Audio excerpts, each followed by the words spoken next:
Hello, I'm Isaac, and today I'm going to talk about my theory for pre-photosynthetic energy. For explicative purposes, I will start with a brief overview of current ATP energy generation. We'll start with a membrane. This is a key concept to my theory. Almost all known life uses a proton gradient to produce its main source of energy, ATPs, which are adenosine triphosphates. To create the proton gradient, let's start out with a unidirectional pipe through the membrane. Important: these simple pipes will let protons through one way only. Now, let's advance them a bit and power them with an electron transport chain. In photosynthesis, this chain is powered by solar energy. In respiration, it is powered by breaking down chemical bonds. Both work to generate a proton gradient. Now let's have a look at the marvelous device that utilizes that proton gradient. The ATP synthase. It is comprised of four main components. The internal rod, colored orange in this image, has angled channels on top and spikes on the bottom. Surrounding that in blue is the rotor, which is comprised of vertical channels. The stator, green, is a structural support that holds a steady distance between the rotor and the catalytic knob, purple, which surrounds the spiky end of the internal rod. Let's look at this in two sections, starting with the upper half that is embedded in the membrane. The internal rod is housed within the rotor. The internal rod is shaped a lot like a drill bit, having angled channels that spiral down.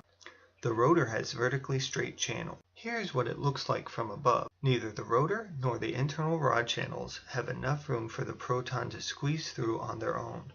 Protons only begin their journey down when the channels line up. This ensures their motion is used to power the ATP synthase. The difference in angles between the internal rod and the rotor causes the rod to rotate. There are several dozen different explanations for how these pieces interact. This one was the most intuitive to me. The important consensus between them all is that the proton gradient is used to create a rotation in the internal rod, which interacts with the catalytic knob. Let's look at how the internal rod and the catalytic knob interact. The catalytic knob chemically attracts ADP and phosphates. The spikes of the internal rod physically brush against the inside of the catalytic knob. This contact combines the ADP with the phosphate to make an ATP. Again, there are several theories on the specifics of this process. This one makes the most sense to me out of the many I've reviewed. The consistency between them all is that the rotation powers the ATP generation. This may seem redundant, but let's put it all together. The ETC uses energy to make a proton gradient. The gradient powers the ATP synthase to make ATPs. If you look at this setup as is, in terms of efficiency it's terrible. Why even have the ETC when the energy input could be used to directly power the ATP synthase? The only reason this design makes sense is if there was a purpose to the proton gradient prior to photosynthesis, which I believe there was. My hypothesis is this: pre-photosynthetic energy was kinetic, and the proton gradient is evidence of that. Let's look at what a pre-photosynthetic mitochondria might look like. There would be no ETC, simply kinetically powered one-way tubes.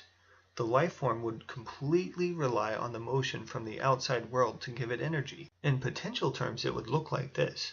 The high potential side still powers the ATP synthase. A wave of kinetic energy from the world rolls in and contributes to the gradient bank.